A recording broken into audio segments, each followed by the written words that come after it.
my research and investigation into the nature of reality. It's a journey of self-exploration which examines human consciousness and the way that our consciousness relates to the universal problems which we currently face as a species. It's an empowering exposition on the nature of spiritual awareness, self-healing, and freedom. So I build this presentation as an opportunity to expand our awareness, collectively arm ourselves with knowledge, and take part in a healing process that is currently underway on our planet. I'd like to say that the scope of this presentation is enormous in scale, and a very wide variety of where seemingly unrelated topics are going to be covered. So each of these topics are kind of large enough in scope that they could be considered separate studies unto themselves. My intention here throughout this lecture series is not to cover each topic exhaustively, but rather to present an overall tapestry from which a larger picture may emerge in the minds of the audience. So this will require focused attention over a period of time, and will also require the use of your intuition to feel the information as is being presented and decide whether it resonates with you. Okay? This information should not be in any way confused with wide-eyed optimism or naivety. It has been amassed through years of painstaking research, and it is not simply thrown out there without any knowledge to back it up, and that knowledge is all available if you simply would do the research along the lines of the topics that are presented in the handout. Another thing I'd like to emphasize is that none of this information, I don't view it as my own ideas or beliefs. This is just information about the world that I've come to understand, and I'm just putting it out there for other people's consideration. It isn't my personal belief system that I'm trying to pass off on to anybody. I think if I tried to do something like that, I would be no better than some of the people that I'll be talking about in later parts of the presentation that are really trying to negatively manipulate people. I'm trying to steer people away from belief in general and toward gnosis, or knowledge of a thing because they themselves have looked directly into it. That's the object here. So I'm not asking anybody to believe me. The last thing that I want is for people to leave here simply accepting or believing what I'm going to present here. I'm trying to encourage people to look into this material on their own to find out whether it is true. Okay, and that's generally the whole purpose. You know, to encourage others to seek this knowledge, and I believe this is knowledge that can lead us to a better understanding of ourselves and our world. And I think that's how we better this place. Okay, so one other quick thing I'll mention: this presentation is actually available to anyone who wants to host it for other people to see. So you could be hosts of this presentation if the knowledge resonates with you and you'd like other people to also check it out. I'll give this talk anywhere for free. Okay. And lastly, for anybody that feels that you've gained something valuable from what you've seen and heard here today, please feel free to make a donation. You're under no obligation to do so, but so that my work can continue. You know, the materials cost something to print, you know, for ink and whatnot, and I need to maintain an internet connection to do further research. So if you feel you're capable, please give a donation if you gain something from what you're going to hear today. Okay? So with that, I'll get started. Thank you. Okay. As you know, this presentation is called What on Earth is Happening? And I don't put a question mark on that because I'm not asking the question. This is my attempt to, in fact, answer that question. What is actually taking place on this planet at this time? These are the four gentlemen who I call the four horsemen of my personal apocalypse, so to speak. These are the people that were the most instrumental mentors in my personal awakening process. Respectfully, my entire presentation series is dedicated to the men whose shoulders I kind of stand upon. You know, the gentleman up on the top left there is David Icke. On the top right, that's Michael Tessarian. On the bottom left, Jordan Maxwell. And on the bottom right, the late, great Terence McKenna. So respectfully, I dedicate this entire lecture series to these gentlemen.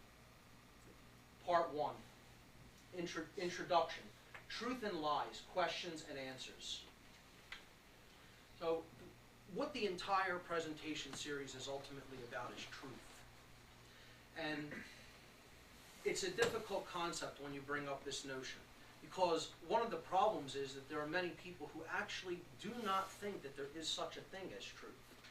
And this leads into a very hairy area that you call moral relativism.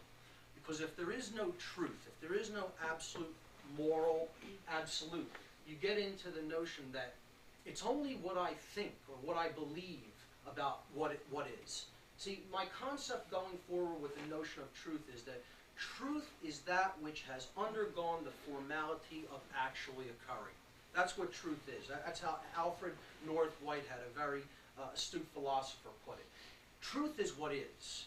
It isn't what our perceptions of a thing are. Our perceptions can vary very wildly off from what is true, or they can resonate in harmony with what is true.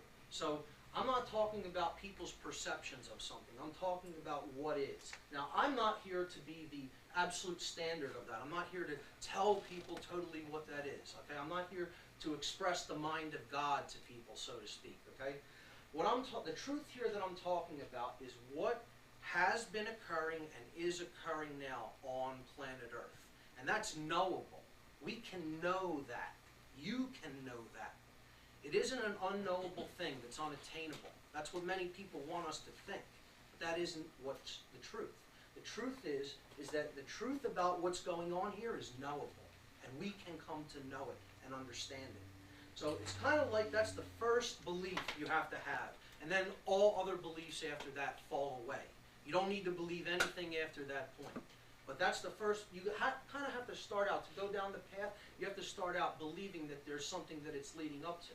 That there's something to acquire and to be obtained. And that is what the truth is. That's what the ultimate goal of this is all about. William Blake, poet and writer, said that truth can never be told so as to be understood and not be believed. So if you simply remove the negatives from this, what he's basically saying is that if you can tell the truth in a way that it can be understood by people, they will make the decision to recognize it as such. Okay? So if you can tell the truth in a way that it can be understood, it will be believed. And that's what I'm striking out to do here. Philosopher Arthur Schopenhauer made this statement about the stages that truth passes through. He said, every truth passes through 3 stages before it is recognized. In the first, it is ridiculed. In the second, it is opposed. And in the third, it is regarded as self-evident. Philosopher Georges Bataille said that the truth is paradoxical to the extent of being exactly contrary to the usual perception. So what he's saying here is, as people perceive the world, most people perceive the world, the usual way that they see the world is actually quite the opposite of what the truth is. And I resonate with that statement. George Orwell, author of the book 1984, about a totalitarian dictatorship that had taken over the world, said that during times of universal deceit, telling the truth becomes a revolutionary act. And make no bones about it, make no mistakes about it. What you are ultimately going to hear throughout the course of this presentation, all 4 parts in fact, is an act of revolution. That is what it is. The questions that are going to be posed for the entire presentation, these are the questions I'm delving to in fact answer, to provide answers for throughout this whole series, is who are we? What is the purpose of human life? Why do we hold the beliefs that we do about ourselves and the world in which we live? Why do we act the way that we do toward ourselves and others, both individually and collectively? What is happening in our world today, and more importantly, why are these events playing out? Why is what is happening in the world happening? And how can we improve ourselves, and by doing so, improve the world in which we live? These are the greatest questions that humanity has ever asked of itself. This is what an examined life is about, asking these questions of ourselves. And these questions have answers. They do indeed have answers. The answers to these questions are discoverable and knowable. They are not eternal mysteries that can never be understood or known. The enemy of all truth, the thing that tries to stop people from actually getting at the truth and understanding it is lies and deception, which we'll go into, and this will be covered over and over again, the many ways that we are lied to and deceived. And in fact, the many ways we lie to ourselves and deceive ourselves. So if there's anybody that's associated with lies and deception, it's a man like this, Adolf Hitler. He said, make the lie big, make it simple, keep saying it, and eventually they will believe it. Does that sound kind of familiar? Yes. And he understood that people will resonate more with a big lie, something about the big questions in life than they will about the nuances or the little parts of things in life. So make the lie big, make it simple, because he understands truth is simple. So if you're going to combat the truth, you're going to combat it with a lie. You also want to make the lie simple. Keep repeating it, make it repetitious. It gets it into the subconscious, and it gets it accepted that way. If anybody knew more about lying than Adolf Hitler did, it's this man, Paul Goebbels, who was the minister of propaganda during the Third Reich. He said the bigger the lie, the more it will be believed. Quite the opposite of what people think. You'll get away with a small lie. In fact, the larger the lie, the more all-encompassing the lie, the greater a likelihood it has of being believed by the mass of people. And that brings us to my concept that I call the biggest lie. The biggest lie of all is simply, there is no truth. That's the number one lie. Most people will stop there, because many people in our culture, in our society, in fact throughout the world, believe that there is no such thing as truth. That it is just perception, and that's all that there is. And everybody has their own individual truth that they can, basically accept and live their life accordingly, and everything will be okay. But that isn't what the truth is. There is such a thing as truth, and you can come to know it. So can everyone else. And the next part of the biggest lie is that there's no truth to discover, so why bother even setting off on a journey to understand truth? If you can get people to believe that there's no truth out there, that there's nothing to be acquired, then they'll just accept the way things are.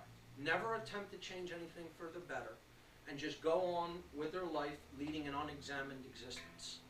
Okay? There is a truth, it can be known, and there's nothing that I can do to get anybody past the biggest lie. That's something that has to be done internally. You have to make that first leap of faith, and then from there, no more faith is required. That's it. That's the only place in my presentation where I tell anyone that any level of faith is required. You have to have the faith that there is such a thing as truth, and that you can come to understand it if you work hard enough. So where do we go for answers in the quest for the truth? Where do most people go to find answers to their questions that they have in life? Well, these are the big four places that most people look to for answers to their questions about life. Political scenes, religions, science, and increasingly what has come to be called the New Age movement. And in my series, in my presentation, in the work that I present, I look at these four areas of inquiry as institutionalized belief systems. These are boxes for consciousness. They are controlled paradigms, controlled ways of looking at the world, ways of looking at human life. So they're too small to encompass the truth. They're too small. They're too limited of a worldview. So if you're going to look for the truth in any one of these particular areas or boxes, you're going to come to be sorely disappointed, because the truth is too large to be contained or encompassed in a box. And when you come to the edge of one of these boxes, let's use science as an example. I'm not telling people throw science out the window. I'm saying if science encounters something that is not within its paradigm, it wants to throw it out. It rejects it because it can't explain it. And if that's your attitude about things, you encounter something that you can't explain, you become fearful of it, you throw it out, and then you're off the path of truth. People who are looking into truth have to be willing to go wherever the truth leads you, no matter how dark that place may seem. Okay? Keep that in mind. Those boxes for consciousness are just that. They're there to limit us in our understanding of the truth, to dissuade people from going outside the box. If we're going to understand what the real truth that's going on here is, we need to think outside the box. So part one, the solution. My presentation is broken into 3 parts. Part 2 is very large, so I've actually broken that into 2 subsections. So in the 4 months that I'll be here lecturing, I'm giving part 1 this evening. Next month will be part 2A, following month part 2B, and then the month after that part 3. Okay, so it'll be given in 4 sections. So it's basically 3 parts. I start with the solution first. Okay, so we're not going to look at the problem first. That'll start next month. I start my presentation with the solution. So I'm presenting what the solution to the problem is before anything else. And this is the solution to the entire problem that we face as a species. Consciousness is the solution. Consciousness must emerge, must flower, must blossom on a global scale if we're going to get out of the mess that we're in. And for it to do that, for it to blossom on a global scale, the only way that really occurs is when it blossoms on an individual scale. So you have to be the change that you want to see for it to happen out there. You have to raise your own consciousness, your own vibration, your own awareness, so that it then trickles out to the external world. And by doing so, by you changing your consciousness, it affects others. So this is what we're going to talk about throughout all 4 parts of the presentation. What consciousness is, how it works, how it can be manipulated, how it can be raised or lowered, etc. So I want to start with a quote that is found on the Oracle of Delphi. Heed these words, you who wish to probe the depths of nature. If you do not find within yourself that which you seek, neither will you find it outside. If you ignore the wonders of your own house, how do you expect to find other wonders? In you is hidden the treasure of treasures. Know thyself, and you will know the universe and the gods. All knowledge is ultimately self-knowledge. That's what this is saying. If we know not ourselves, you know nothing. This is what all knowledge that is worth having ultimately is about. It is about who we are. It's about ourself. It's about how our own consciousness works and functions. And this is why we're encountering so many problems in the world. So few people have this knowledge. And some of us have become repositories for this knowledge. I know there's some in this room here today that are repositories for this knowledge. And once we have that, it's our obligation and our duty to bring that information and awareness, put it out there for others. So we need a definition for consciousness. So if we go to a dictionary, here's a simple definition of what consciousness is. So most people think, well, I have consciousness, I'm awake, physically awake. Consciousness means more than that. This is a dictionary definition. The characteristics of a being generally regarded to comprise qualities such as subjectivity, self-awareness, sentience, sapience, and the ability to perceive the relationship between oneself and one's environment. Now, I think that's an excellent definition for consciousness, but it's a little overly complex. Okay? We could spend time breaking down each individual word and defining it, but I think I want to present a simpler definition for consciousness that I want to use going forward throughout the presentation. And that's this. Consciousness is quite simply the ability of a being to recognize patterns and meaning with respect to events taking place, both within oneself and in the realm in which the self exists and operates. So consciousness is simply your ability to recognize and understand what's going on within yourself and around yourself. It's that simple. That's what consciousness really is, ultimately.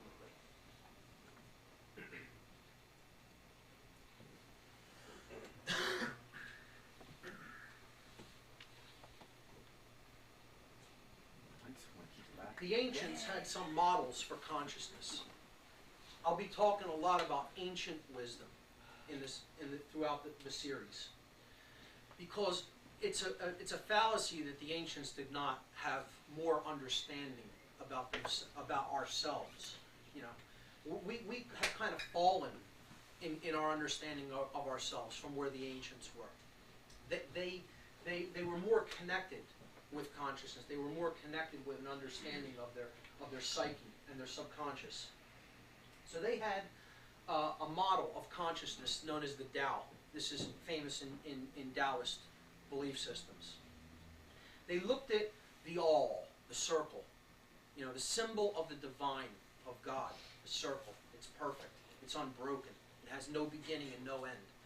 They divided it into two colors with a serpentine shape or an S shape. And one's a light half, one's a dark half, and there's a seed of the opposite in each one, representing that there's a dance of polarities. And no matter how deeply you go into one polarity, always there is the seed of the opposite polarity carried within it. So this is known as the Tao, and the energies of polarity within the all were known as the yin and yang. So the yang is the light part of the energy. It's solar in nature, representing the sun. It has a masculine, active quality to it. It's more analytical, dominant, left-brained, and aggressive than yin energy. So these are qualities we associate with the day, with the sun, with masculine. Yin energy is the darker energy. It's lunar or associated with the moon. It's feminine in nature.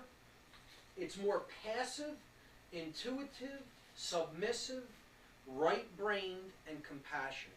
Okay, so these qualities are, neither of them are positive or negative to be looked at as we should try to be all one way or all the other.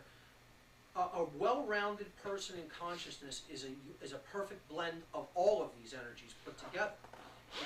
It's about balance. It's about coming to balance and having a perfect blend of both yang, or masculine energies, and yin, or feminine energies, within each individual, whether they are male or female. So we can't look at this as being about male versus female. It's masculine and feminine, and they are all part of every individual, whether they are man or woman. Another model that the ancients had for consciousness is an equilateral triangle. This is called the law of three. They recognize that there's a threefold aspect to human consciousness. And these are the three ways that we can really ever express ourselves to anyone. The three ways that you can make yourself known in the world, that you express yourself in physical reality to others, okay? And to yourself. So can anyone guess what these three modes of consciousness are? Anybody have any ideas? How can you express your consciousness? Emotion. See, now that's excellent, because most people will think of that last. And that's the most important one as far as I'm concerned. Okay? So emotion, great, that's one. Anybody else? Body. What do you do with your body? I don't know. Action. Action. That's another one. And the third? Or Mind, visualization. mind. What takes place in your mind? Thoughts. Thoughts. Thoughts, emotions, and actions. This is the law of three, the trifold aspect of consciousness. Okay? These are the three ways that we make ourselves known to anyone and ourselves. Our thoughts are the essence or the creator of our experience. Our emotions are the yin aspect. It's the internal, sacred, feminine aspect of consciousness. Okay, so you feel something within. You have a thought, you have an emotion about it, you feel something inside the body. It's internal, it's passive. Okay? Then, based on these two, you then take action in the world. Our actions are based on our thoughts and our emotions, ultimately. So that's the male principle, doing something with your thoughts and your emotions. That's the yang aspect of consciousness. And, you know, the thoughts are where they arise, the creator. the emotions, the sacred feminine, and then the actions, the child of the thought and actions. So you have a trinity. Okay? And we call these mind, body, and spirit. You know, your mind is where your thoughts take place. This could be the creator God of the Trinity when we look at it symbolically. Okay? It's the father part, the essence that happens in the mind. The emotions. This is the spirit in which we do things, the Holy Spirit. It's the sacred feminine. It's internal. Okay? And then the male son, the male byproduct of your thoughts and your actions, or the divine child, you know, of your thoughts and your emotions, the divine child is your actions. So the ancients recognized this trinity, and this is the model that they used to explain the threefold or the triune aspect of consciousness. Now, correlating with this, there is a triune aspect to the physiology that's within us that goes along with the triune aspect of our consciousness. And this is called the triune brain. Most people don't know about or understand the structure of the human brain and how it works. And it's to our great detriment that most of us do not. We're to understand the events that are playing out in the world, we really have to understand the structure of the human brain and how it works. So there are actually three complexes that make up the whole brain system. There's the brain stem and cerebellum. Here's the brain stem right here. This dark area here is known as the cerebellum. These two parts together are called the R complex of the brain. It stands for the reptile complex. Okay, because this part of the brain is kind of responsible for our reptilian aspects or tendencies. See, we're like a threefold being in one. A reptile, a mammal, and a human, all in one, all operating together. The reptile brain is in all of us, and it's responsible for the fight or flight response. So if you're attacked, right, maybe by a predator, let's say, you have to make a decision. Are you going to fight it or are you going to run? So you're operating pretty much from the R complex. Physiological things happen when you go into that mode. This is also known as stress, the fight or flight response. You have to make a decision about whether you're going to fight or run away. So blood gets pumped away from the higher parts of the brain. It gets pumped out of the torso also. It goes into the extremities, because if you're going to fight, you need your arms. If you're going to run, you need your legs to have more blood flow and hardness in them. Okay, so this is responsible for a lot of the reason why people have the diseases that they acquire, because they're in stress or they're existing in the R complex most of their lives, most of their time. And then the blood flow goes out of the torso where the internal organs are, and they develop any number of diseases. You also can't really think very well in that state. If you're being attacked, the object isn't to start doing higher order thinking, it's to survive. That's what this part of the brain is all about, survival. Survival, physical things, dealing with the physical, hard world, okay? And it gets into areas when it becomes chronically lived in as stress, greed, power, control, things like that. Hoarding, okay? The second brain that's above the R complex, okay? It's above it symbolically, it's above it physiologically, okay? It's above it in consciousness. This is a higher order of consciousness part of the brain. It's called the limbic system, the limbic brain. It's composed of the hypothalamus, the amygdala, the hippocampus, and the pituitary and pineal glands. Okay? This is known as the mammal brain, this part of the brain. It sits over top of the R complex. It's in the middle of our head. And it's basically responsible for all of the chemicals that comprise our emotions, that enable us to feel something in the body when we have a thought or we take an action. Okay? So this is our emotional part of our brain. It's in the middle of the head. It's been called the middle chamber in some occult, esoteric ideologies. Okay? So without the mammal brain, you couldn't really experience emotions. This is why a snake doesn't really feel emotions. It's a creature of instinct. Most reptiles are. They're creatures of pure instinct. Instinctual responses, stimulus response.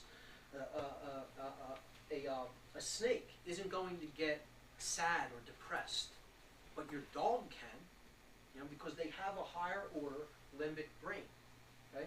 They're not operating just on the reptile complex.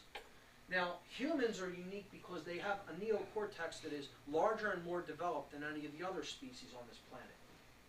The top part of the brain, over top of the limbic brain, is known as the neocortex. Okay, this is responsible for all higher order functions, higher order brain functions. This is the part of the brain that really makes us human.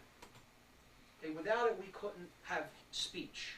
Without it, we couldn't have art. There would be no music without this part of the brain.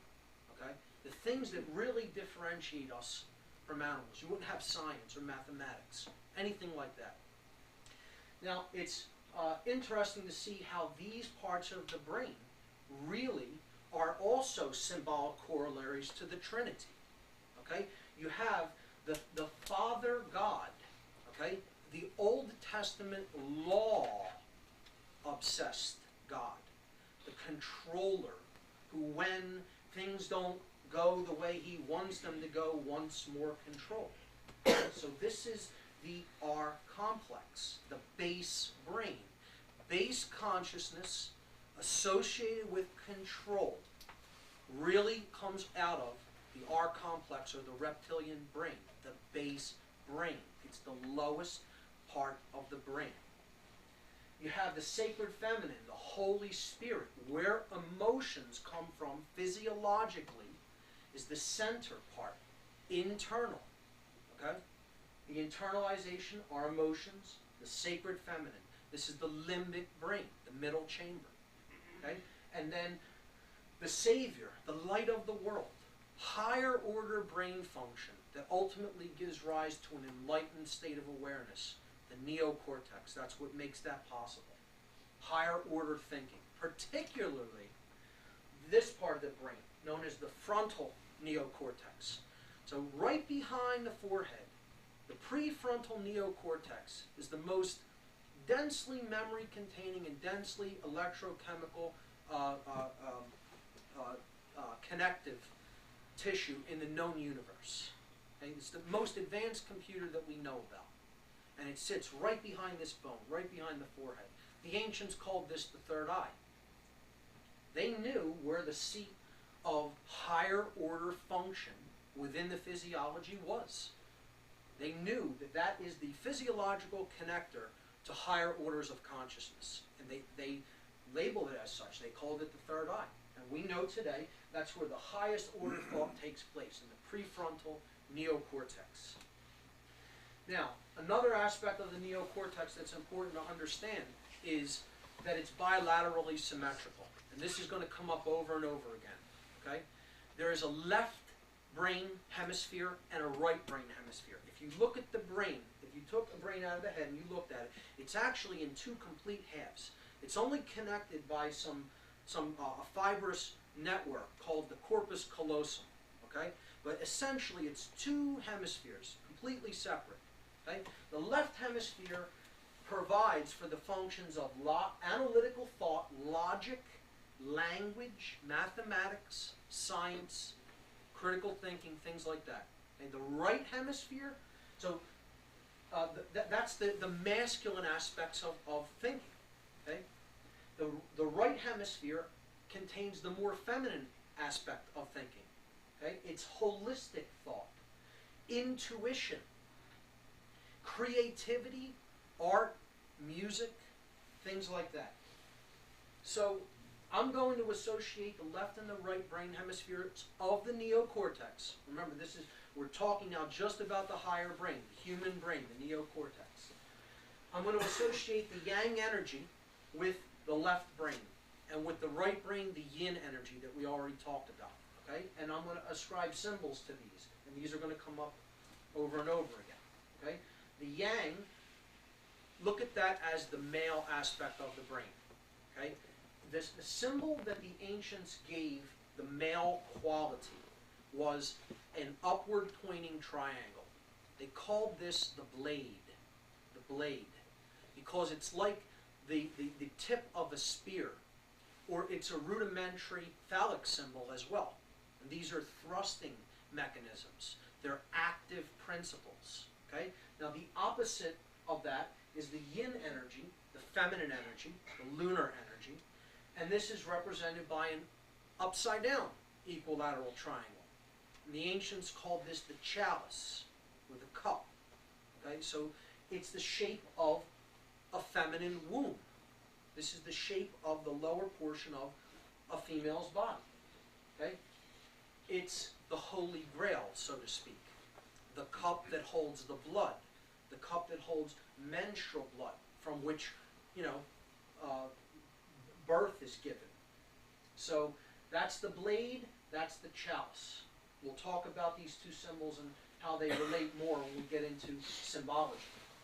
But we have to understand that the left hemisphere of the brain is our masculine qualities, largely, the masculine qualities of our thought, and the right brain is the feminine qualities of our thought. So the next concept I'm going to introduce is polarity. What we're really talking about here is perceived opposites. And I say perceived opposites because when you really delve into polarity, you really understand, you begin to understand, that the opposites that I'm really talking about here are really all shades of one thing. So I'll give a few examples. A polarity that we see in the world is light and dark. Okay? Perceived opposites. Why perceived? Because you can go into a dark room with a flashlight and illuminate the room, or with a candle and illuminate the room. But can you go into a well-lit room with a darkness flashlight or a darkness candle?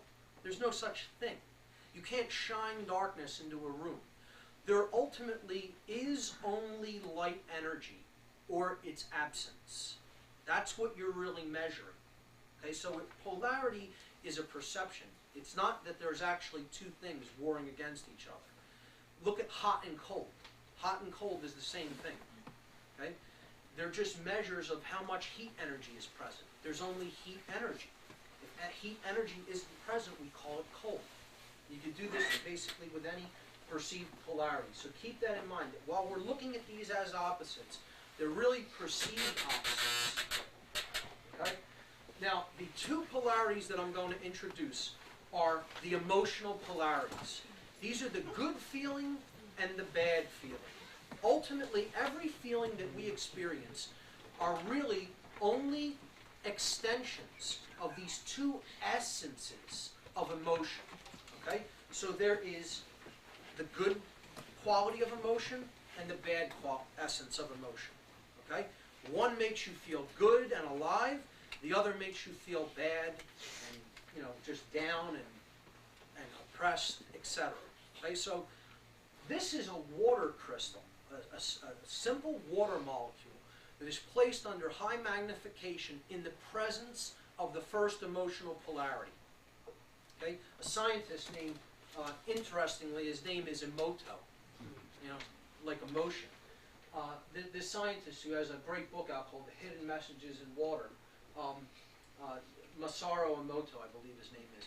He does these experiments with water crystals. He'll expose regular water to a vibration in consciousness. He'll place it in a room with, let's say, a yogic healer or a Buddhist monk or something like that, a person of a high level of consciousness that might be a trained meditator or somebody that's really emanating a lot of higher vibratory energy.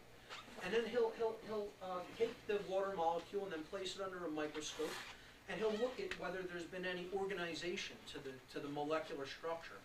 And in the presence of this high level of consciousness, it orders in a beautiful crystalline shape like that. Order came out of it when exposed to this polar energy.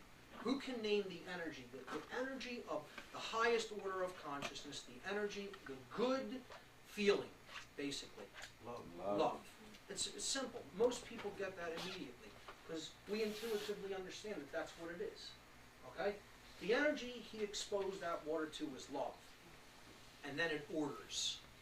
Order is created as a result. Okay? Now the opposite emotional polarity, the opposite essence of this good emotional polarity, this is what happened when he exposed the same water to this vibratory energy. The same water crystals. Under the microscope, chaos resulted. Total breakdown of order in the system. Okay? This is critical to keep in mind. That one created an incredible, ordered, crystalline, snowflake-type pattern. When he exposed it to the opposite energy under controlled conditions, okay, this is the pattern that resulted. Total chaos. A complete breakdown of the order within the system. Now, most people will give a different word that I'm looking for to describe this negative emotional polarity. Who can guess it? Fear? Anger? Fear. It's fear. Fear is the opposite polar emotion from love. Most people will say hate, anger, things like that, and it's a great answer, but they all stem from this. This is the essence that those, seemingly more negative expressions come from. They come from fear. Okay, so that is the negative emotional polarity. Now, each one of these emotional polarities, love and fear, right, they each have an internalized expression, okay, an expression that happens within us only. And they each have an externalized expression that we see blossom in the external world. Okay? So we're going to go over both of those. So we flip it back and we say here's the love essence. Now take this to the highest order within. Okay? And I'll accept a few answers for this one because the actual word that I use to describe this concept isn't something that many people may break out with as a term. Okay? But there's a few answers for this. What is the internalized expression, okay, of the essence of love as we experience it internally, within ourselves, not in the outside world, but just within? When we are in the state of, let's say, self-love, okay, true self-love, what is that called? How does it reach its full manifestation within us? Who can name that state? Bliss. Happiness, joy, harmony. Harmony is a great word for it, okay? So harmony, balance, I would use, right? This is living in harmony with truth is really what this concept is, okay? And anybody else have any other words that they would call? Bliss, okay? Enlightenment. I call this dominion, okay? This is my word for it because dominion means that the individual within their own consciousness has attained rulership of self. Okay? They are sovereign. They own themselves. No one else can take over their own house, in other words. Okay? They cannot be controlled. They cannot be have their consciousness used for a purpose that they don't wish it to be used for. More importantly, the law of three is unified as one within one who is in dominion. As you think, so you feel, so you act. And all three of those principles are unified as one. And you cannot be torn apart. You cannot be divided from within. That's the state of dominion. And that is love reaching its full expression within an individual. Now, when fear reaches its expression within an individual, what is that state? Can anybody give some words that they might think of? When the polarity of fear has gone haywire within an individual, what results? Chaos. That's a great word for it, and that's real close to what I'm getting at. When you're in chaos emotionally, what are you called? What will people call you? Confused. There it is. Thank you. Confusion. Excellent. Because most people won't get that one. Confusion is ultimately the state of fear that has run haywire within an individual. So that's the internalized expression of the negative polarity. Now let's look at the externalized expression. And by the way, when you're confused, when you're in a state of chaos within, you can be controlled. You can be made to do things in opposition with what you know to be right. So that's what that state is all about, to get people confused. Now if we go back to the love vibratory energy, we're going to look at the next two parts are how these things manifest outwardly. What states result? What conditions result? Once these things are going on within us, when they result into the outside world. When love reaches its expression in the outside world, this is the state that results. Anyone? Peace. That's the first word that always comes back from the crowd. Peace. And yes, it is the state of peace. Okay? However, you will not have peace without this condition being present. This condition is the bringer of peace. Just like, for hatred to exist and for, death to come into the world through us, that comes through fear, through the expression of fear. Well, peace isn't going to come into the world except through this outward expression. Compassion? Outward. Remember, we're talking about outward. This is Justice? an external state. Peace, justice, what are these built upon? Understanding? What are these all built upon? You Yeah. can't have any of these Truth. things. God's laws? Natural law. Natural Law. That's very critical. But the word I'm looking for, which is the most important word of this whole presentation, which is what it's all about, and it's about very little else.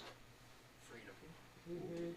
Freedom is the state that results when love is present and flowers into the outside world, and the chains of bondage are broken. That is what it is all about. This is what the whole spiritual journey is all about. Freedom. And I say this in every one of my lectures in part one, and I'm going to continue to say it. Any teacher who claims to be a spiritual teacher and does not speak of freedom in these terms, does not speak of the highest spiritual goal as freedom, is a fraud, is a fraudulent spiritual teacher. Okay? It's quite simply. I can't make it more clear than that. Okay? This concept, freedom, is this one and the same with the quest for the divine. The quest for the divine and the quest for freedom are one. And I will take exception to any spiritual teacher that does not recognize that concept. Now, the opposite energy, when it comes to an expression, okay, fear. When we're in fear, we're internally confused. We're torn amongst ourselves. We're in a state of opposition with the self, right? What happens in the external world? Well, when you're in fear and you're confused and you don't know what's going on around you, one of the first things people want to try to do is this. Control. There it is. Control. Control is fear manifesting into the world and reaching its highest expression in the outside world. That's what control is. Control is based on fear. Okay? Freedom is based on love. We saw what the water crystals do when they are under the influence of these two modes of consciousness. The water crystal under the consciousness of love ordered. The water crystal under the consciousness of fear broke down into chaos. Anyone that thinks that you can ever create order through control is simply ignorant of the laws of nature. It simply does not work that way. You can only ever create anything that is ordered through freedom, which is based upon the dynamic energy of love. Okay? Direction. What is direction? How do we know whether we're going in the right direction on the journey? How do we know? Well, we have to ask ourselves some honest questions. Are we moving toward an expression of love, or are we moving toward an expression of fear? Honestly. What do we see playing out in the world? Based on available knowledge of ourselves and the world in which we live, we have to make an honest appraisal of where we are and where we are headed if we want to change the course that we're on. An understanding of our past can help us to orient our direction for the future. And this is because the past is that which has undergone the formality of actually occurring. The truth. The future is unwritten. The truth is in the past and the present moment. Okay? And that's why if we are ignorant of history, yes, we are indeed doomed to repeat it. Okay? And our emotions are our compass for moral direction in life. This is the most important part of the concept of direction. If you numb out your emotions, the sacred feminine quality, the internalized expression of consciousness, okay, we're sailing without a compass. Okay? Sailing the ocean of consciousness with no compass, because our emotions are the compass itself. Worldview is the next concept that I'd like to present. And it's exactly what the word says. Worldview is simply how we as an individual view ourselves in the world and how we view the world at large and everyone else in it. So, just like the polarities, there's a positive and a negative worldview. A positive worldview you may see yourself as that individual drop, okay? But you also recognize that you are made of the same thing, that the whole ocean of consciousness is, that you are connected to it, that when you are in it, it is a total tapestry, a connected tapestry of oneness. Okay, where does the drop end and the ocean begin? There is no such thing when it's in the ocean. Okay, it's all one thing. Okay?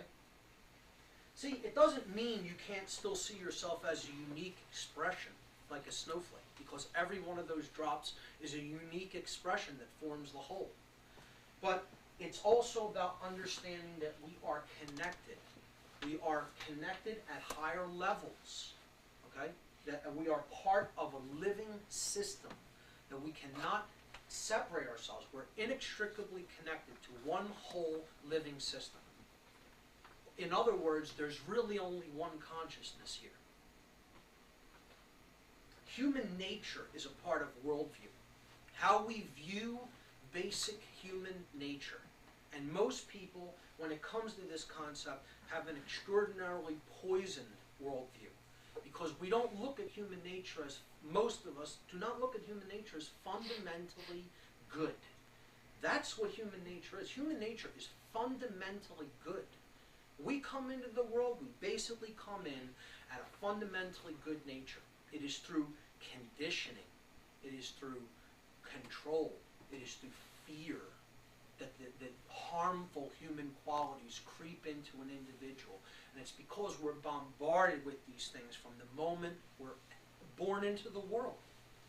Okay? That's what human nature really looks like.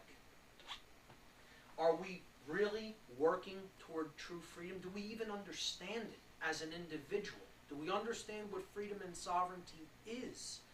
And if we do, are we really working toward it? Are we putting these ideas out? Are we helping to properly educate other people about these things and why they are the most important thing that we should really be concerned with? Well, when we take this fundamental attitude about the world, when this is our worldview, these are the states that develop within an individual. An individual becomes empowered, enlightened, in better health, in better energy.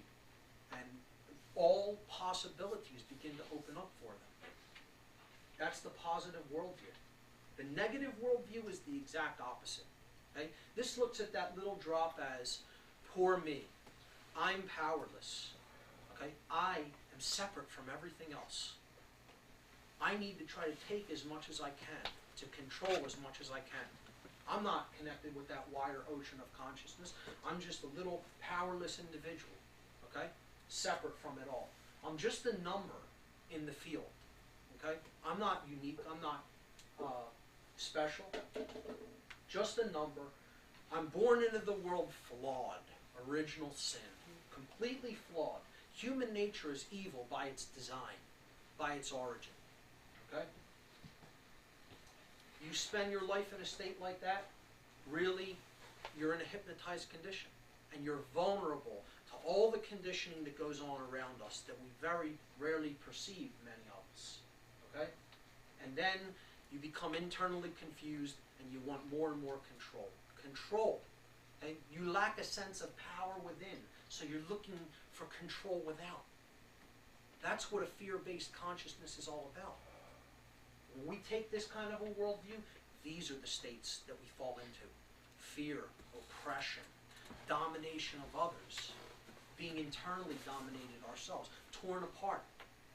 You know, we're made to do things that are immoral, that are against our better, higher judgment. You know. The next concept, magic versus sorcery. Now, some people will hear these terms and they'll think, well, this is all about, you know, some kind of Hollywood thing, talking about magic, fantasy. Well, yeah, I have some Hollywood images here, and they're similar because we're going to see how similar these things actually are. Okay, but these are very real forces at work in the world that many people don't understand how they work. But they're all around us at all times, always having an effect, always having an influence. And they're very similar to each other. Very similar, as we will see. I put these two here to be deliberately similar. You know, for those who know the movie, you'll know which is which. But magic's definition: the science and art of influencing change, a word we hear a lot nowadays, to occur in accordance with the will. Now, that's exactly what it is. It's a science. There's a methodology to it. Okay, it's not just random things. Magic is a science. Okay, it's an art of influencing change to occur, and the change that is being influenced is in accordance with the will. Capital W. This is an extremely important concept. Capital W, will. Now, I can't go off into a whole explanation of what that word is, because whole volumes have been written on what capital W will is. Okay? It's an esoteric or occult concept that basically means divine will. The goal of what is attempting to be accomplished through consciousness. Okay? The evolution of consciousness to higher states of awareness. Okay? You could call it the will of God. You can call it the divine will, if you want. What God is trying to accomplish, if you're comfortable with that word. You know, you could call it the unfolding of the unified field, if you're more comfortable with scientific terms. Okay? Call it what you like. But the will is not the egoic or personal will of the practitioner. That's the idea that you should keep in mind. It's not my will be done, thy will be done. Okay? That's what that word is. Magic has a goal. Its goal that it is trying to accomplish on earth is non-dualism, or the creation of oneness. But oneness in a certain way.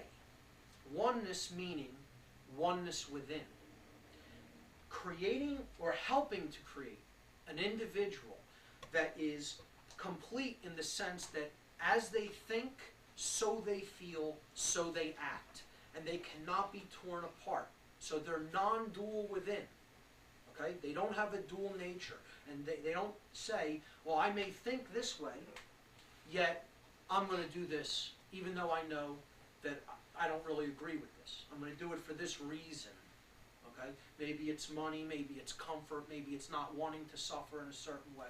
But I'm going to take action that I ultimately know that I disagree with, or that I know to be wrong, anyway. That's dualism. Okay? That's dualism within. That's the state of opposition within. Magic's goal is to help the individual become non-dual. Okay? And the process that magic works through to create this state is called alchemy. Now, alchemy is very misunderstood in the modern day because people think it's about physical transmutation of metals. You know, taking a base metal like tin or lead and turning it into physical gold. This is just an allegorical metaphor for what alchemy is. Alchemy is about helping to raise consciousness to higher levels, to start with the lead consciousness and to help turn it into the solar consciousness or the consciousness of gold. Okay? So when we're talking about alchemists and we're talking about them working with metals, they're working with states of consciousness. That's what it's really about.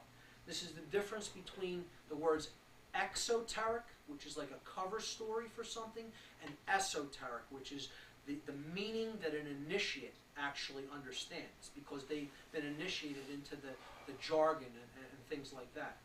So that's what true esoteric alchemy is about, and it's the vehicle through which magic works.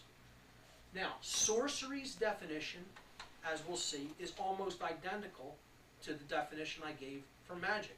Sorcery is the art, the science and art of influencing change to occur in accordance with the will. So people might say, well, that's the exact definition you gave for magic. No, it's not. It's exactly the opposite definition that I gave for magic, because one thing is changed, and that's that capital W. Now it's a lowercase w, and it takes on an entirely different connotative meaning. This isn't the divine will. This isn't the will of higher expressions of consciousness. This is my will be done, okay? My egoic will, my desires. It doesn't matter what anybody else wants. If it makes me comfortable, if it benefits me, I'm going to do it, and I'm going to try to influence everybody else to do the same thing.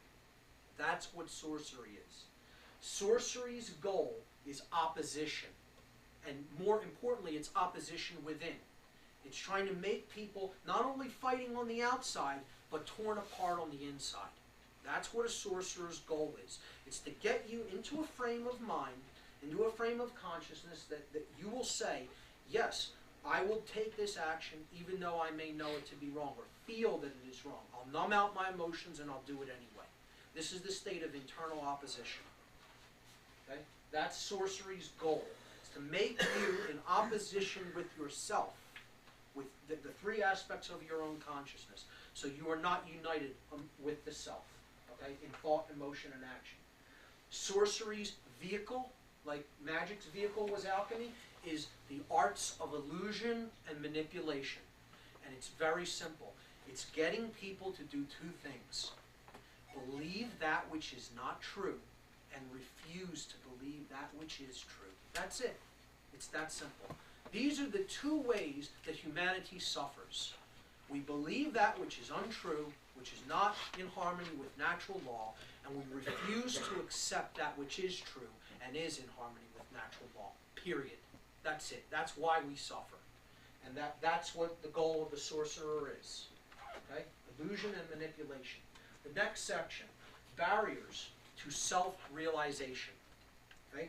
Now, look at the word realization. We'll be talking a lot about the meaning of words and how words are structured. See, it's about seeing with the real eyes.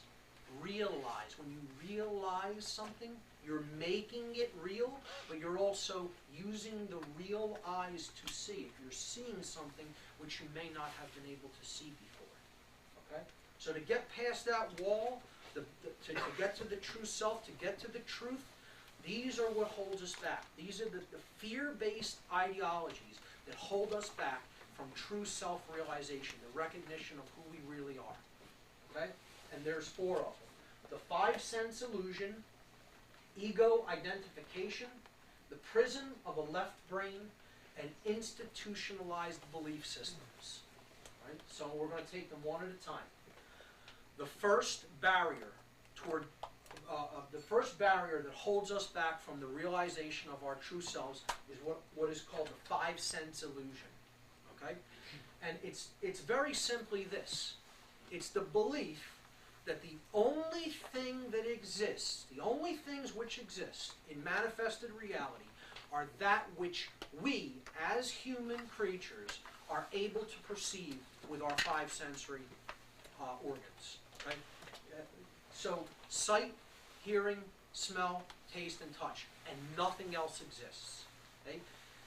And you realize how completely erroneous this view of reality is, because when you realize that what we have are organs that are just attenuated to certain frequencies. That's it. Your eyes see particular frequencies of light.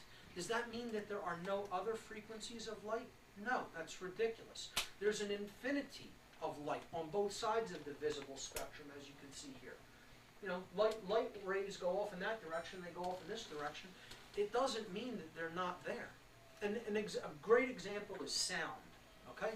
If I take a dog whistle into this room, and I blow the dog whistle with all my might, nobody in this room is going to hear that dog whistle. Does that mean that the sound isn't really reaching your ears? That sound waves aren't leaving the dog whistle, striking your eardrum anyway? Of course they are. Because if there was a dog in here, they would be freaking out. Okay? But because our sense receptors are not able to pick up those frequencies, we would say, I didn't hear anything. That does not mean there isn't sound there. See, we get identified with the senses because anything that's outside the senses we can't pick up. It doesn't mean that there isn't an infinity of expressions outside of our physical senses that are real. Okay? Matter. Identification with matter as solid. And nothing could be farther from the truth. This is the concept of what's now called old science. Okay? People still are clinging onto, a lot of people in the modern world are clinging onto Newtonian-based science and old models of the atom that have long since completely been disproven. And you know, nothing is less solid than an atom. Scientists are understanding that there's no solidity to an atom if you look into quantum mechanics. Okay? So matter is made of largely empty space. And even the things like the subatomic particles that they once were thinking there was some solidity to, they're even understanding now that these are simply vibratory pieces of energy. And at a quantum scale, it basically breaks down and there is no matter. You know? This is some sort of a construct for us to have experiences in as spiritual beings. But because we identify with matter as solid, we lose sight of that. So everything is made of these particles that are essentially just strands of vibrating energy. This is known as superstring theory. Everything from us, from every cell in our body, all the way up to galaxies. A great a video to check out, if you're on the web, is known as the quantum double slit experiment. And this brilliantly illustrates how matter is completely connected with consciousness, and it is actually not really solid as such, as we understand solidity to be. I'll try to briefly explain this experiment if you could follow me. Hopefully the science won't get too technical, okay?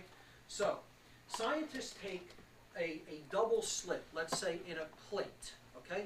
And they fire electrons. They first fire small bits of matter at it. Let's say like a BB gun, right? You're going to measure on the outside wall, a wall, you know, separated from that plate at a distance, where the strikes are, okay, of the small balls of matter. Let's look at them as BBs, right? You shoot BBs through these two slits, they form this pattern on the wall behind the slits. Everybody follow that? Okay? So you should see two individual slit patterns when you fire matter through two slits. That sounds quite logical, okay? When they fire small, very small bits of matter, called electrons, through these two slits, curiously, they do not get the pattern that they get with the larger pieces of matter. They get a pattern that looks like a wave pattern, called an interference pattern. So a pattern like this would emerge if you sent waves of water through these two slits, because the crests and the troughs of the wave are going to interfere with each other, and they're going to create this interference pattern. So scientists are confused about this. Well, we got this with large matter, we get this with small matter. Why?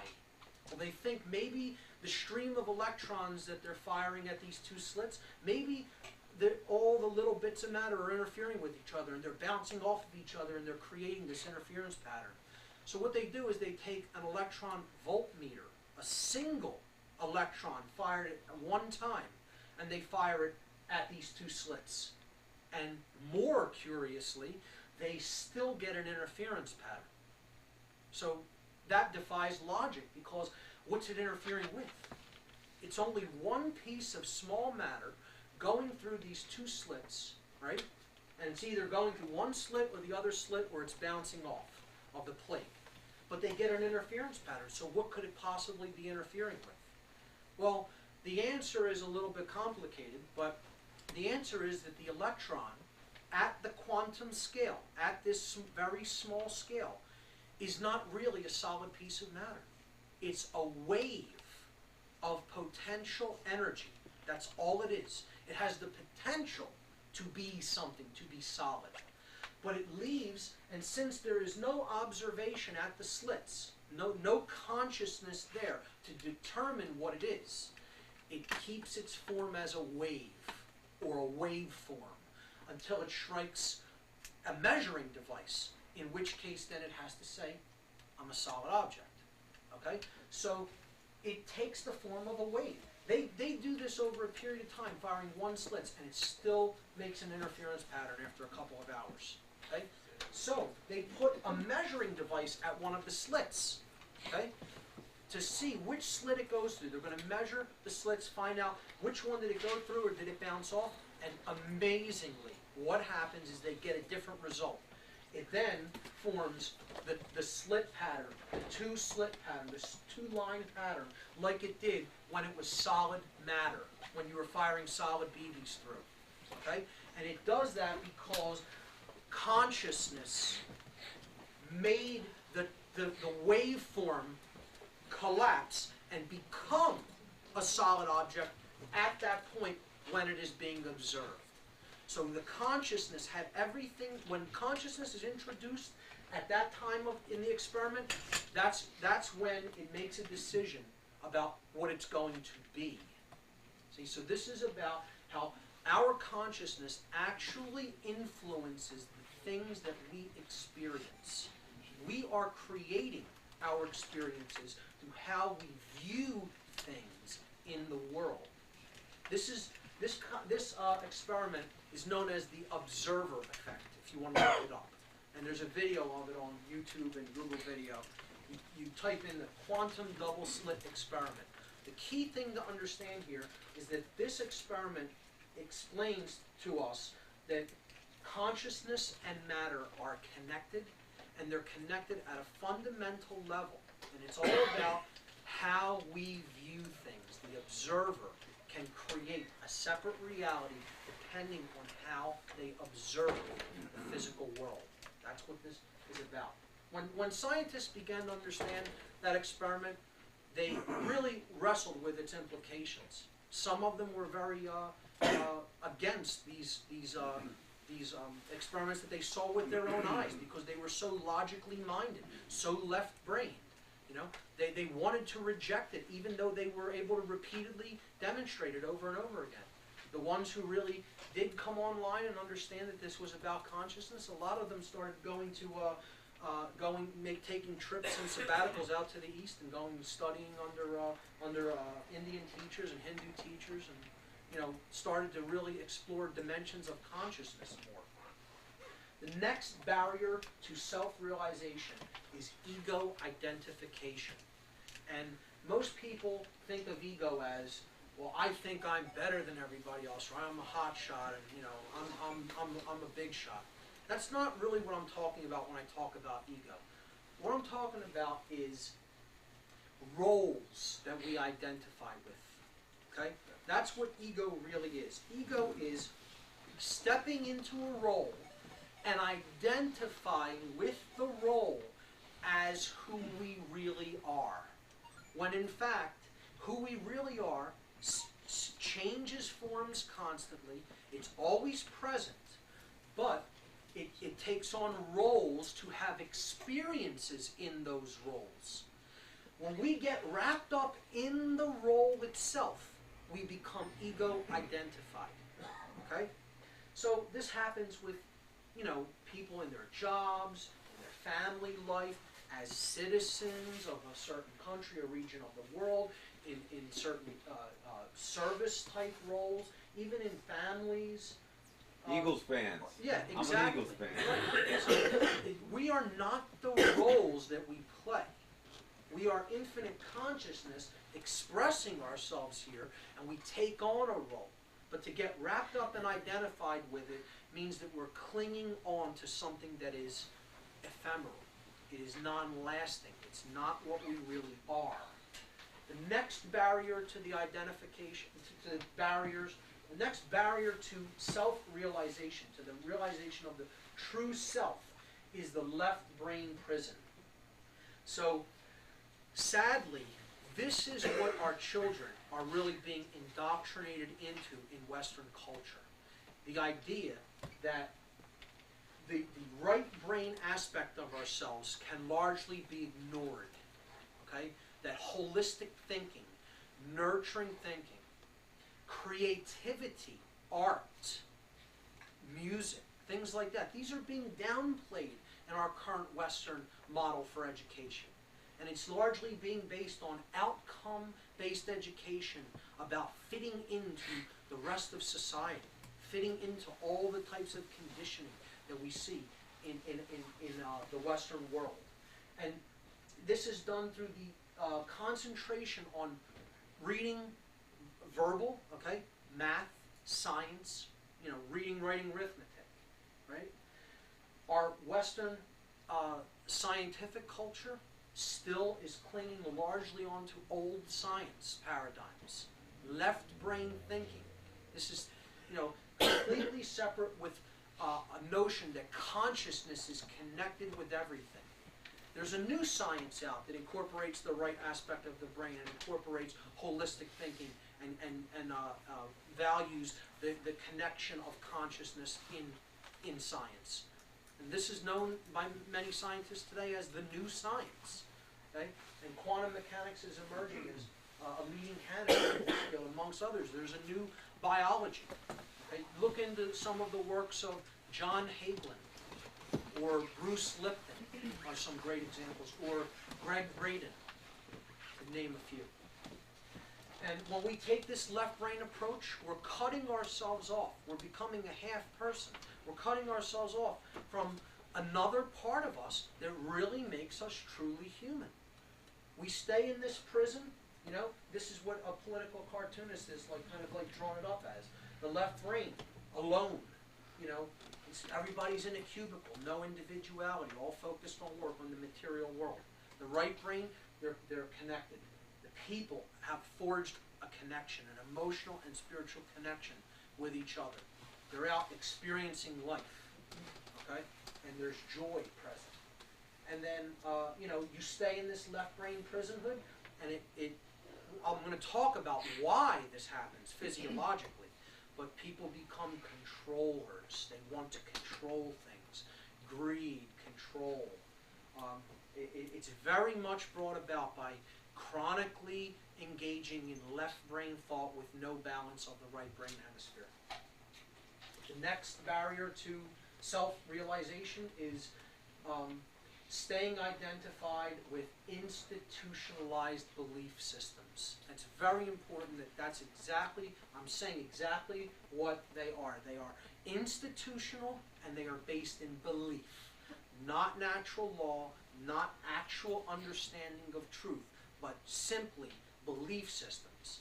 These are things that if they were introduced today, without anyone having ever heard of these things, then more likely than not, they would be rejected out of hand by people if they had never heard of them before. They're propagated down through the generations through conditioning and indoctrination. That's what these institutionalized belief systems are. They're not really thought about why we engage in these systems by the people who are engaging in them, because they've just taken on the word of others that this is how it is, this is how it's always been, this is how it will always be. And as such, they don't really strive to change many of them. And these reach into all of the areas of our life, from medicine to education to politics to government to law, etc., religion. So they're multifaceted. But one of the interesting things that I find, I brought this up with many people, Art in particular is one of them, who's, we have a shared fascination with language. Why do we use the same phrase, committed to an institution, for being committed to an institution? Isn't that interesting? When we say, I'm committed to an institution, yes, I believe in this institution.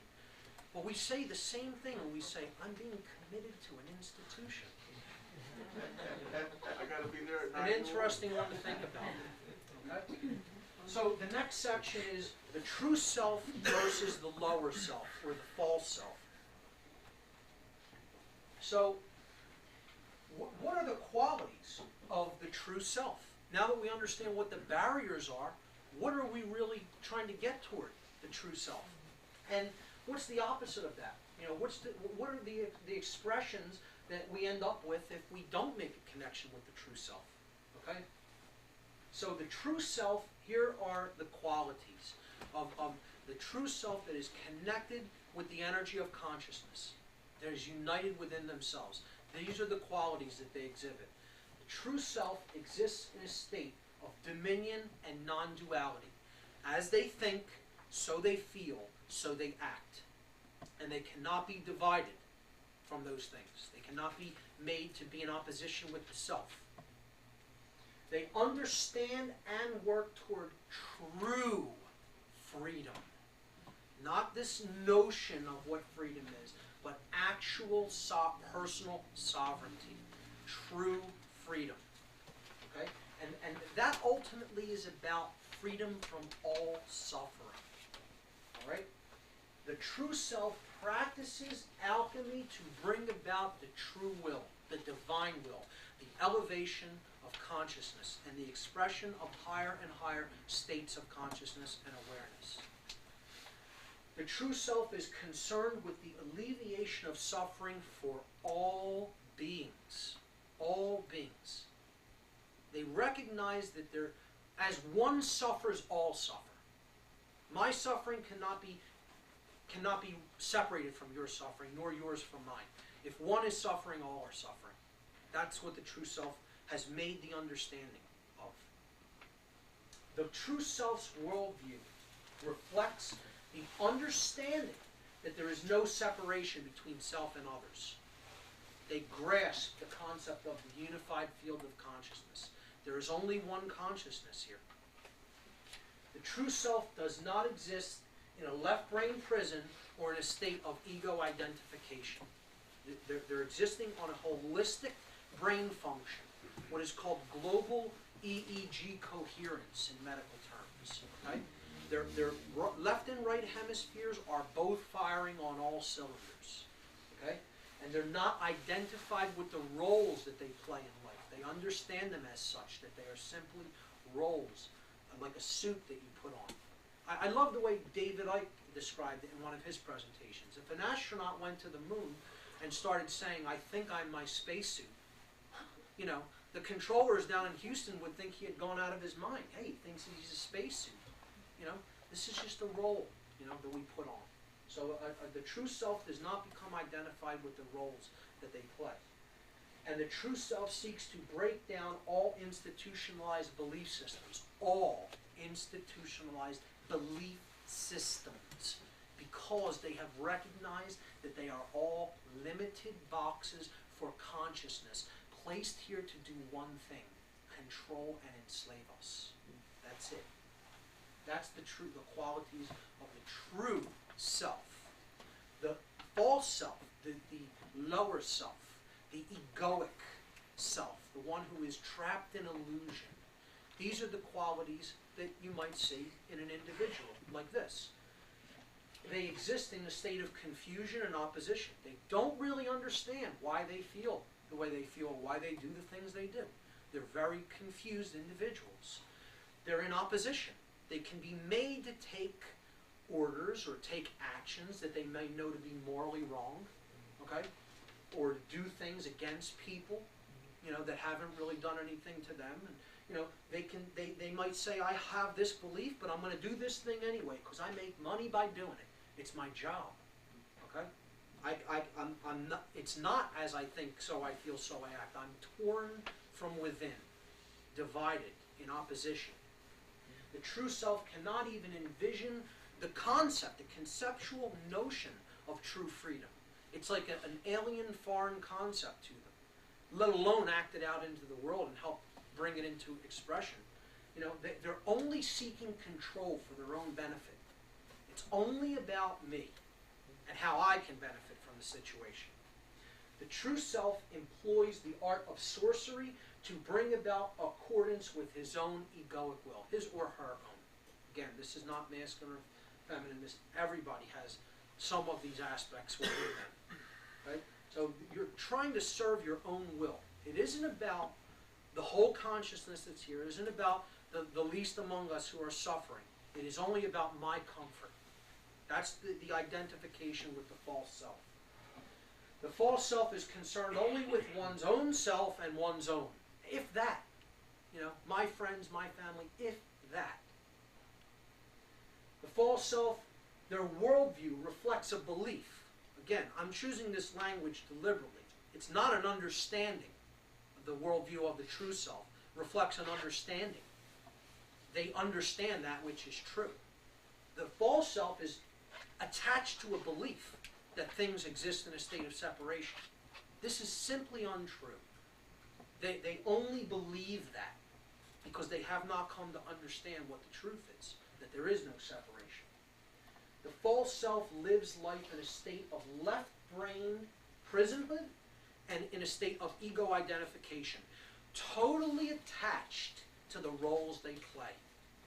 How many do we know like this? The false self accepts and reinforces most institutionalized belief systems, not so much because he so morally believes with what they're really putting forward, but more because he or she is in some way benefiting personally and egoically from those institutions being in place. It doesn't matter whether they're really enslaving or keeping others totally under control that doesn't really benefit who we all are as a species.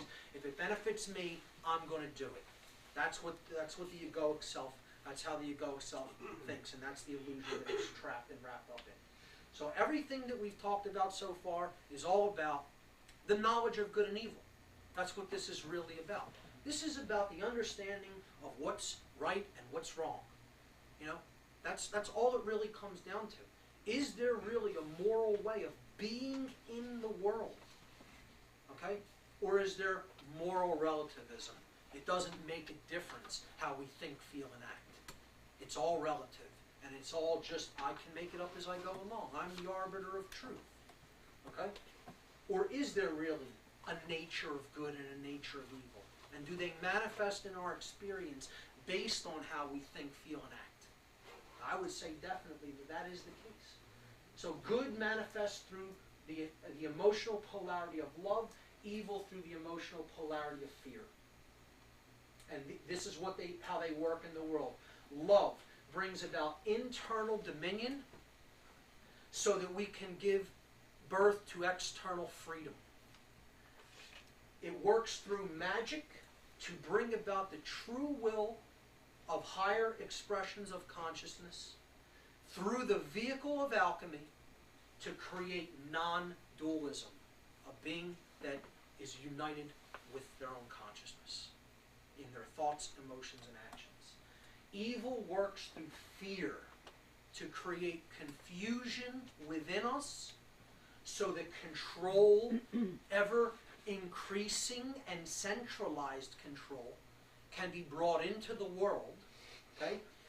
And it's working through the art of sorcery, mental manipulation, or if you like, mind control, okay, to bring about the egoic will of the sorcerer only, okay, through the art of illusion and manipulation, and its goal was to create opposition, not just in the external world, but more importantly, create a being that's divided from within themselves. Love puts us in the proper direction. It helps us to understand that we are one It helps us to realize the true self. It helps us toward higher states of awareness, toward the understanding that we are an expression of consciousness that is existing on multiple levels, on higher dimensional planes. We're a multi-dimensional being, not just this physical one. We're so identified with the physical, we don't understand that there's a whole expression of other dimensions that exist within us, within our psyche. And the love energy helps us to create a balanced brain. Physiologically, a balanced brain is how this state of awareness makes its way into our consciousness. It is about brain health. I'm going to talk about right after this what happens when the halves of the brain become imbalanced significantly to each direction. That's critical to understand, because most people exist in one of those states, one of those completely imbalanced hemispherical states. Evil's working through fear to create misdirection in our lives. It wants to cut us off from our emotions so we have no moral compass for direction in life. It wants to get us to see ourselves completely as separate, a poisonous worldview, so that we identify with the lower self, with the roles that we play, ego identification. So that we're trapped in the five sense illusion and we believe just the physical decoding mechanism, or what our five senses can decode, is all that exists, and it wants to keep us largely in a left brain prison. There's a right brain prison too, but it's much rarer. The left brain is the favored method for the sorcerers.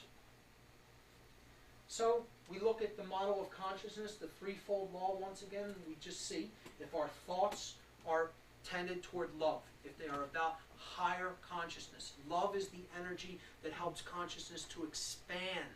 It's the expansive force. It opens consciousness up. Then our emotions within will be in balance, in harmony with truth, in dominion. Okay? And then our actions will be geared toward working toward true freedom. And that is the pyramid that brings everything that is good, that we call in our experience good, into the world.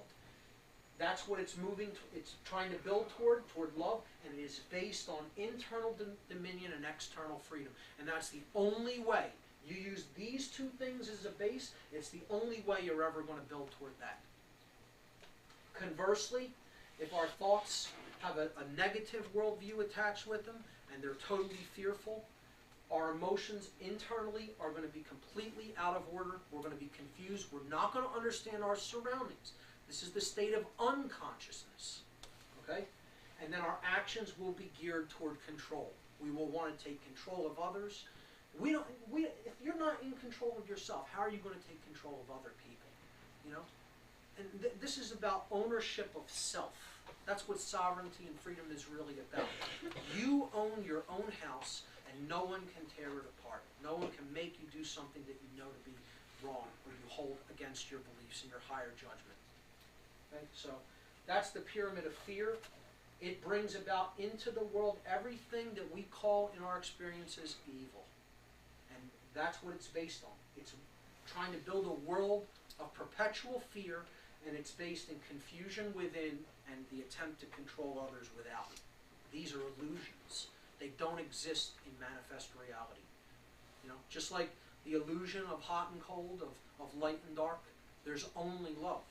And these things are all illusion that we have come to identify with and give life to as something that's real. So, we saw the model of consciousness as having an expression in the left and right brain as the yang and yin energies.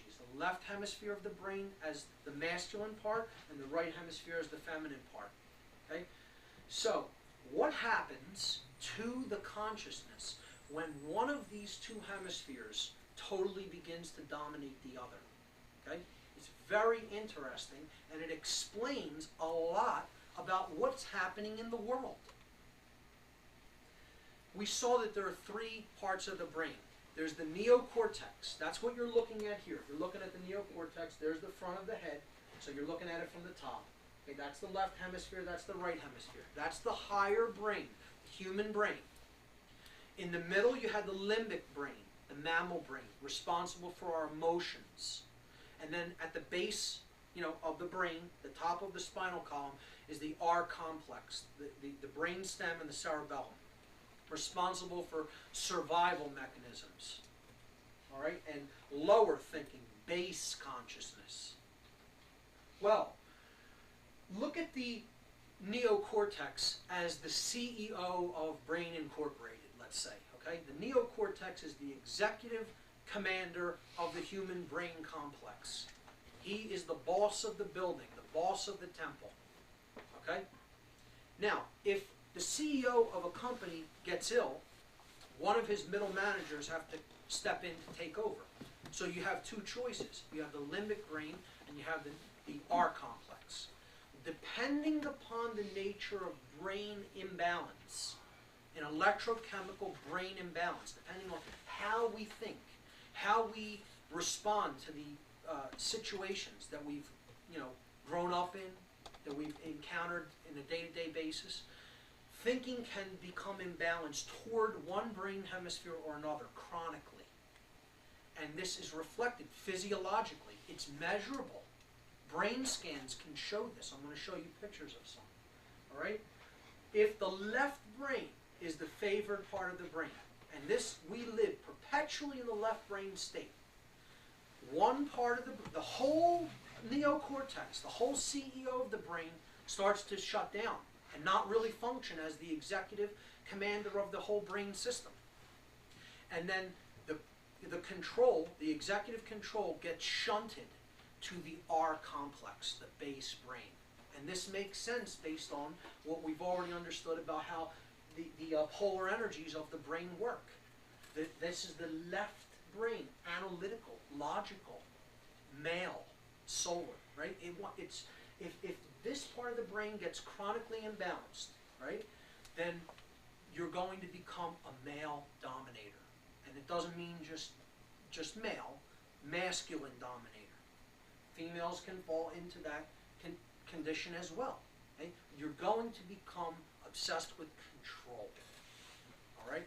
External control over others, bossiness, greed, hoarding, things like that. These are the behaviors that are going to come out when you're chronically imbalanced toward the left brain hemisphere. The limbic system, the emotional brain, is going to largely be shut down, and then the R complex takes over. All right? When the right hemisphere becomes chronically imbalanced, okay? So the right hemisphere, now this is a rarer condition. All right? It's not as favored for manipulative purposes, shall we say. All right? But if you become chronically imbalanced toward the right brain hemisphere, the exact opposite happens. The reptile brain largely becomes shut down. The neocortex, again, is not functioning as the executive controller of the whole brain as it should. See, because we should be using all three of those. We need this to live in the physical world. We need the R complex to live in the physical world. We need this to have a moral, the midbrain, the mammal brain, the limbic system, to have a moral compass for our direction in life. And we need this to have higher order thinking, to understand conceptual ideas. Well, if the left brain is favored, this part of the brain takes over, the R complex. If the right brain is favored, then this part of the brain starts to shut down with the neocortex, and the mammal brain gets favored. And that's why a right brain person is on emotional overload. Okay? This part of the brain has really kind of taken over the whole house. And that person becomes one who is at the mercy of their own emotions. The left brain imbalanced individual becomes a controller. Okay? So when a person becomes a controller, right, they're trying to dominate others. This is male domination. When they become completely at the mercy of their own emotions, they become like a slave. So brain imbalance is creating, toward the left, it creates a controller or a master or a dominator. Toward the right, you start to become more docile and passive and accepting of control. So we see that this is done in both directions in life, and it explains a lot about the state of the world. If you really think about it, most people are in one of these two states of chronic brain imbalance, and it exists on all different levels. You know, a controller can be controlling to those beneath him and then very right-brained and subordinate to those above him. It's a hierarchical system. Now, this is not just theory. This is expressed in the physiology of the brain, and it's totally provable. This is a PET scan, P-E-T. It's an older type of brain scan. There's now much more advanced ones that I don't have pictures of right now in my presentation, but you can go online and find SPECT scans, S-P-E-C-T, and look at mappings of the whole neocortex in 3 dimensions. They now have 3D SPECT scanning capability that are absolutely incredible imaging technologies. And this is an older form of a brain scan called a PET brain scan. What you're looking at is electrochemical activity. This is neural connections within the brain. So the lighter areas, the colored areas, are areas of more neural firing and connectivity. These areas that are connected. These areas that you look at, and they look like they have holes, okay? The black areas, the dark areas, are not holes in the brain matter, in the gray matter of the brain, okay? These are areas of electrochemical deadness in the brain. The brain is not firing in these regions, okay? So it's electrically deadened in those regions. Now, another thing to understand is the perspective we're looking at the brain from here. You have to understand that we're looking at the underneath side of the brain. Okay? So, if you were to lift the brain up like this, you were to just take the brain like this and lift it up, that's the perspective you're looking at it from underneath, which makes this the top part of the brain, okay? And what you're seeing on your right is actually the left brain hemisphere, and then that's the right, because you got to remember you're seeing it from underneath and not over top. So keep that in mind, all right? You can't see it on this slide. I took this from a science website. But this brain was labeled normal. My resolution isn't so great in this slide. And this one is violent.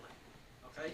This person did not have a traditional Western educational upbringing. They did not eat a Western-style diet. They watched very little to any television on a daily basis. They read books on a constant basis, and they engaged in small amounts of meditation daily. The brain on the left there, okay? And it exhibits what's called global EEG coherence. This is a balanced brain chemistry on both sides of the brain, left and right. This brain was taken from an individual who spent some time in a prison system, who grew up in an inner city environment with a conventional Western education, ate a largely fast food and junk food diet, watched many hours of television daily, never engaged in continual reading of any kind, of any higher order thought, in books, and never meditated in their life. And you can see that physically, the neural connections in the brain are devastated, okay, on both sides, not just one, but particularly the brain half that is significantly damaged is the right hemisphere. More of the damage is in the right hemisphere of the brain. This is the part that's completely shut down, because this person was a left brain imbalance dominator type, and it led him to prison time, okay, among probably other things. But they labeled that brain scan the violent brain, which I thought was extremely appropriate. Okay? So this is stuff that is rooted in science. For those of us who are more left brain, want something hard to back it up, the data is there. Go online, look at SPECT scans, look at PET scans, and they can show you how the brain becomes chronically imbalanced, and it is depending on how we think, the types of food we put into our body, the types of information we take in. We are inwardly formed by the information we take in. Okay? So I'm going to wrap it up pretty much. What this is all ultimately about is consciousness. It's the trinity that exists within us. It's the mind, the spirit, the body. It's the father, the mother, and the child. And what is really going on is there's one particular aspect of this that's really under attack. And I don't even think I need to tell you what it is. Of course, it is the Spirit. It's the sacred feminine. It's the Holy Spirit. Okay, aspect of our consciousness is under attack because it's our emotions that really guide our moral direction in life. And that's the thing that is most significantly under attack. Now I say under attack because the attack on this level of consciousness is actually a directed, concerted effort. And it's a concerted effort to make the world into a total male dominator world, into a yang-only expression of consciousness that ignores the yin aspect or the feminine aspect of ourselves. And it's largely succeeding. It's largely succeeding. Okay? And we have little time to turn it around. And in the next part, I'm going to talk about how the sorcerers of consciousness are accomplishing this. And for them, thus far, it's been like shooting fish in a barrel because we know very little about these concepts. We're very unarmed, so to speak, when it comes to knowledge of self. And that's what we need to get our way out of the mess that we're in. And a brilliant artist, a brilliant spiritual artist that many may have heard of. This is my last slide for tonight, and then I'll take some questions. His name is Alex Gray. He's from New York. Barb and I got a chance to visit him at his old studio, which I believe is now wrapped up, and he's moving farther upstate. But the paintings that this guy paints are just absolutely phenomenal. He's using his talent in such an extraordinary way. And this is my favorite painting by Alex Gray. It just resonated with me from the very first second I saw it. It's called Gaia, the name of Earth, you know, the name that's been traditionally given to Mother Earth. And I think it brilliantly depicts the imbalance that we're experiencing in consciousness right now. If we place ourselves as the world tree in this painting, our left hemisphere, if it has gone completely haywire, the world is aflame. You know, it's a depiction of hell. The beings are burning, the life is burning, there's smog and pollution in the atmosphere, there are rivers of blood and tears, and there's nothing but technology in the sky. Okay? And that's what happens if we stay in this left brain prisonhood. And conversely, when we make a connection with the spiritual, nurturing, sacred, feminine, right brain aspect of ourselves, then we can see a world like that come into fruition and into existence. So that's where I'm going to wrap it up here for tonight. The next part we'll get into significantly darker material, just preparing everybody for that. Okay, and I'm going to look at the multifaceted methods that mind control is used against us in society, and it's very real. It's actively being waged upon us, and it's an effort to completely shut down consciousness here. And I'm going to talk about the physical, the actual tangible aspects of mind control, and I'm going to do an analysis of all the multifaceted methods by which it is wielded against us. All right, that'll be part 2. Thank you, and I'll take your questions now.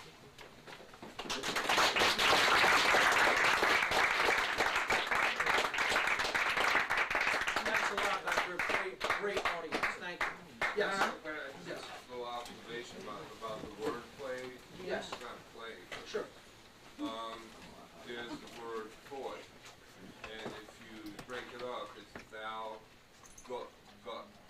The country in the West is America. I'm sorry to cut you off. Before everybody leaves, I just want to make one other announcement. There is a flyer here for next month, right up here as you leave. Sign the mailing list if you want, and you can get free files when I send out pod mailings. And just pick up one of the flyers for next month. They're right on this table here, okay? Continue, sir.